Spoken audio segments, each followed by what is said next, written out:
মৰমৰ ছাত্ৰ ছাত্ৰীসকল আৰএছ টিউচন চেণ্টাৰলৈ তোমালোকক স্বাগতম জনাইছোঁ। আজি আমি আলোচনা কৰিবলৈ লৈছোঁ ষষ্ঠ শ্ৰেণীৰ বাবে যিখন নতুনকৈ কিতাপ এবাৰ প্ৰদান কৰা হৈছে উন্মেষ প্ৰথম ভাগ। গতিকে ইয়াৰে প্ৰথমটো অধ্যায়ৰ পৰা আমি আটাইবোৰ অধ্যায় আলোচনা কৰিম। প্ৰথম পাঠটোৰ নাম হৈছে আমাৰ দেশ। এইটো এটি ধুনীয়া কবিতা, তোমালোকে পঢ়ি এইটো আবৃত্তি কৰিবা। মই তোমালোকক এইটো পঢ়ি দি সময় নষ্ট নকৰোঁ, তোমালোকে ঘৰত নিজে নিজে পঢ়ি ল'বা আৰু আবৃত্তি কৰিবা। গতিকে এই পাঠটোত থকা যিখিনি আমাৰ প্ৰশ্ন এনচাৰ আছে গোটেইখিনি তোমালোকক মই ধুনীয়াকৈ আজি এইটো ভিডিঅ'ত আলোচনা কৰিম। তাৰে পিছত তোমালোকে যিখিনি কবিতা আবৃত্তি তোমালোকক হয়তো শ্ৰেণী শিক্ষকে শিকাই দিব, নহ'লে তোমালোকে ঘৰতো এইটো পাঠ পঢ়িব পাৰিবা। আৰু যদি এইটো পাঠ তোমালোকক মই ধুনীয়াকৈ আবৃত্তি কৰি দিব লাগে তেতিয়াহ'লে মোক কমেণ্ট ছেকশ্যনত জনাবা। চোৱা, আজি আমি প্ৰশ্নসমূহ আলোচনা কৰোঁ। আমাৰ দেশ পাঠভিত্তিক প্ৰশ্ন উত্তৰ। 1 নম্বৰটোত কি দিছে চোৱা, কিতাপখন উলিয়াই ল'বা। কবিতাটোত আমাৰ দেশৰ মূৰৰ মুকুট বুলি কাৰ কথা কৈছে? ইয়াতে 4টা অপশ্যন দিয়া আছে, যিটো অপশ্যন শুদ্ধ মই তোমালোকক সেইটো দি দিছোঁ। এনেকৈ গোল চিন দিবা, সেইটো হ'ব হিমালয়ৰ মূৰৰ মুকুট বুলি কবিয়ে হিমালয়ৰ কাৰ ইয়াতে কৈছে দেশৰ মূৰৰ মুকুট বুলি কাৰ কথা কৈছে? হিমালয়ৰ কথা কৈছে, হয়নে?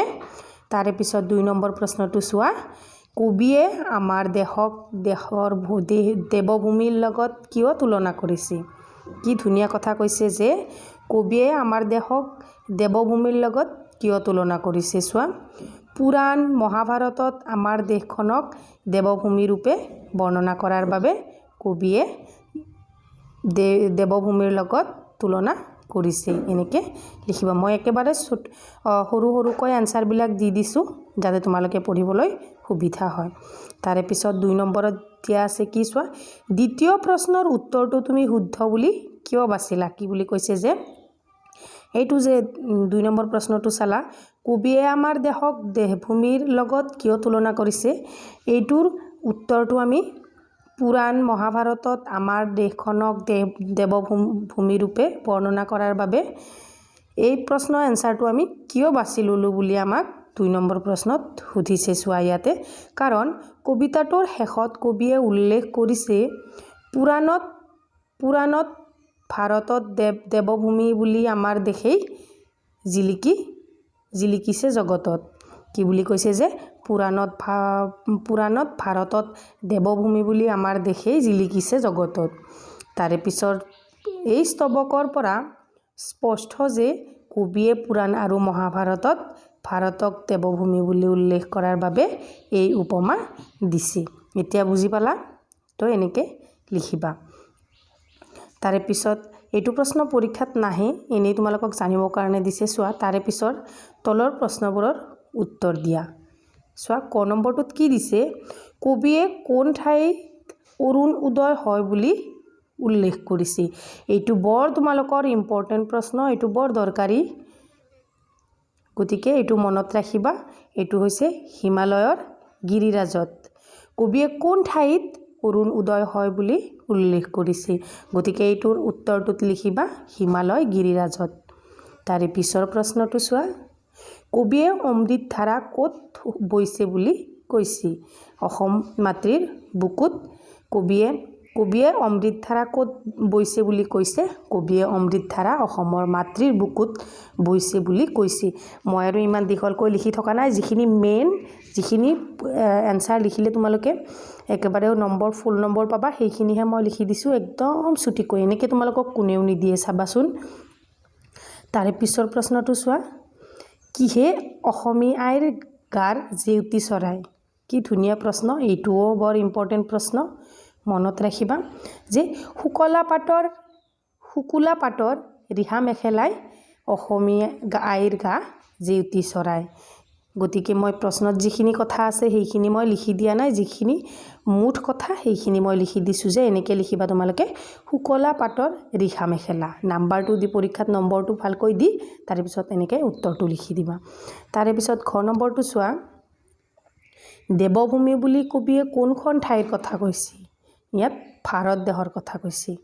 এইটোও এনেকৈ লিখিবা, প্ৰশ্নত যিখিনি আছে সেইখিনি লিখিব নালাগে। তাৰে পিছত চোৱা কবিয়ে 9 নম্বৰটো চোৱা কবিয়ে অসমী আয়ে কিহৰ হাতসৰী পিন্ধা বুলি কৈছে ইয়াতে হাতেশ্বৰী হাৰ কবিয়ে অসমী আয়ে কিহৰ হাতেশ্বৰী পিন্ধা বুলি কৈছে হাতেশ্বৰী হাৰ পিন্ধা বুলি কৈছে তাৰে 4 নম্বৰ প্ৰশ্নটোত দিছে কি চোৱা পাঠত যিখিনি প্ৰশ্ন আছে আটাইখিনি প্ৰশ্ন আমি এটা ভিডিঅ'তে আলোচনা কৰিম গতিকে ভিডিঅ'টো অলপ দীঘল হ'লেও তোমালোকে প্ৰথমৰ পৰা শেষলৈ ধুনীয়াকৈ চাই যোৱা আৰু বহিত লিখি লোৱা চোৱা 4 নম্বৰটোত কি দিছে কবিয়ে আমাৰ দেশখনক কি কাৰণত স্বৰ্গতকৈও অধিক বুলি কৈছে চোৱা অলপ বহলকৈ কবিয়ে কয় আমাৰ দেহত হিমালয়গিৰি যেনে মূৰৰ মুকুট কবিয়ে কি বুলি কৈছে যে আমাৰ দেহত হিমালয়গিৰি যেন মূৰৰ মুকুট 6 ঋতুয়ে অপূৰ্ব সাজ পিন্ধায় নদী যেন জেউতি চৰাই জান জুৰিয়ে হাতেশ্বৰী হাৰ পিন্ধায় গতিকে এইখিনি অলপ লিখিব অলপ দীঘল হ'ল কিন্তু তোমালোকৰতো 1 নম্বৰী প্ৰশ্ন অকল নাহে 2 নম্বৰী 3 নম্বৰী 4 নম্বৰী প্ৰশ্ন আহিব হয়নে যেতিয়া অলপ 2 নম্বৰ 3 নম্বৰ 4 নম্বৰী প্ৰশ্ন আনসাৰ আহে তেতিয়া হলে ইমান লিখিবই লাগিব মই ইয়াতকৈ ছুটিকৈ আৰু লিখিব নোৱাৰা চোৱা তাৰপিছত লিখিবা দেশখন সাহিত্য সংস্কৃতি গুণীজন আৰু প্ৰাকৃতিক শোভাৰে ভৰপূৰ পুৰাণ আৰু মহাভাৰতত দেৱভূমি বুলি উল্লেখ আছে এই সকলো উপাদানৰ বাবে কবিয়ে কয় স্বৰ্গত অধিক আমাৰ দেশে সৃষ্টি পাতনি পৰা গতিকে এইখিনি প্ৰথমৰ পৰা গোটেইখিনি ভিডিঅ'টো বন্ধ কৰি লৈ লিখিবা এনেকৈ চোৱা নহ'লে তোমালোকে স্ক্ৰীনশ্বট মাৰি লিখি ল'বা তাৰে পিছত চোৱা পদ্যৰ অংশভিত্তিক প্ৰশ্ন পদ্যৰ পৰা অলপ অংশ উঠাই দিব তাৰ পৰা প্ৰশ্ন সুধিব চোৱা পাটকায়ে মেলে কলা চুলিটাৰী অৰুণ উদয় তাত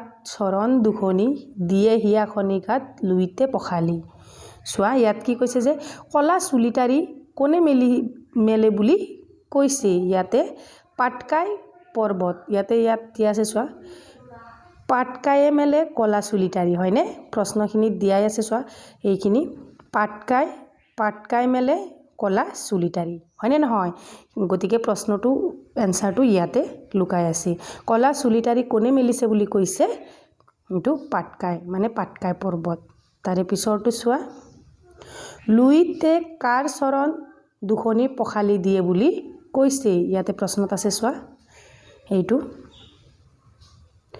অৰুণ উদয় তাত চৰণ দুখনি দিয়ে দীৰ্ঘা খনিঘাট পাতি লুইতৰ পখালি ইয়াতে অৰুণ উদয় বুলি কৈছে অৰুণৰ মানে সূৰ্যৰ বুলি কৈছে তোমালোকে ধুনীয়াকৈ এনসাৰটো লিখি থবা তাৰে পিছৰ প্ৰশ্নটো দিছে ৰিহাখনি বুলি কিহৰ লগত তুলনা কৰিছে ৰিহাখনি বুলি দেহ মাতৃৰ গাত পিন্ধা ৰিহাৰ দৰে সূৰ্যৰ পোহৰৰ তুলনা কৰিছে মানে ৰিহাখনি বুলি কিহৰ কথা কৈছে যে দেহ মাতৃৰ গাত পিন্ধা ৰিহাৰ দৰে সূৰ্যৰ পোহৰৰ কথা কৈছে তাৰে পিছত 6 নম্বৰটো চোৱা ক অংশৰ লগত খ অংশ মিলোৱা এইবিলাকো তোমালোকৰ পৰীক্ষাত আহিব চোৱা আৰু কত গিৰি আছে শোভা কৰি আচল নাচে তৰা পৰ্বত চোৱা ইয়াত মই ডাইৰেক্ট এনসাৰখিনি লিখি দিছোঁ পাহাৰ আদি দেহ মাতৃক অলংকাৰ স্বৰূপ সুষমা মুনি মনোৰমা আমাৰ চেনেহীয়াই পৰ্বত পাহাৰ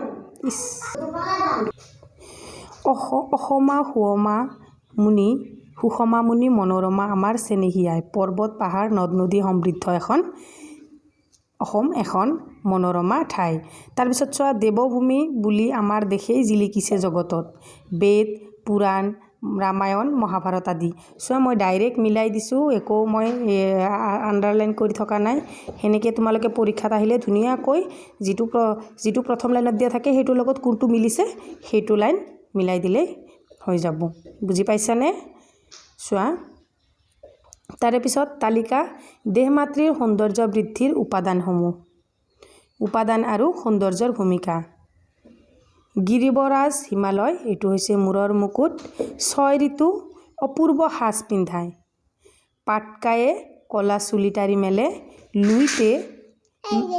লুইতে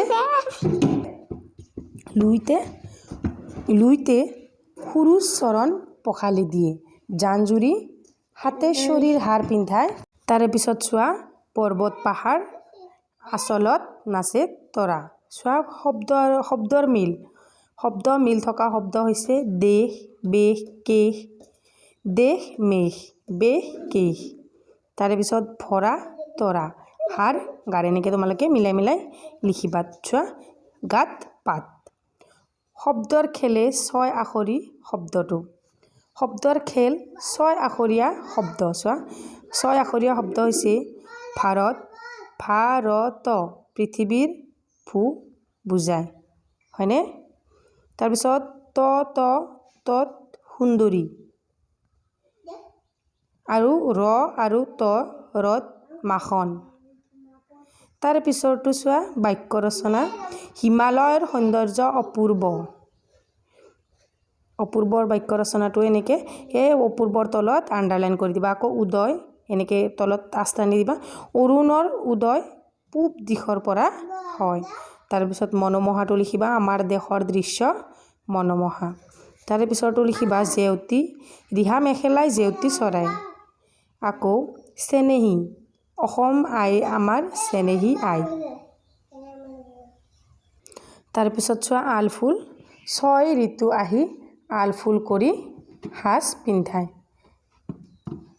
তাৰে পিছৰটো চোৱা বিশেষণ আৰু বিশেষ্য বিচাৰি উলিওৱা অপূৰ্ব সাজ মনোহৰ ৰূপ এইটো হৈছে সুমধুৰ নাম চেনেহী আই অমৃত ধাৰা তাৰপিছত সাজ শব্দৰ ব্যৱহাৰ সাজ মানে হৈছে পোচাক তেওঁ বিহুত নতুন সাজ পিন্ধিছে আকৌ সাজ হৈছে বাচন মা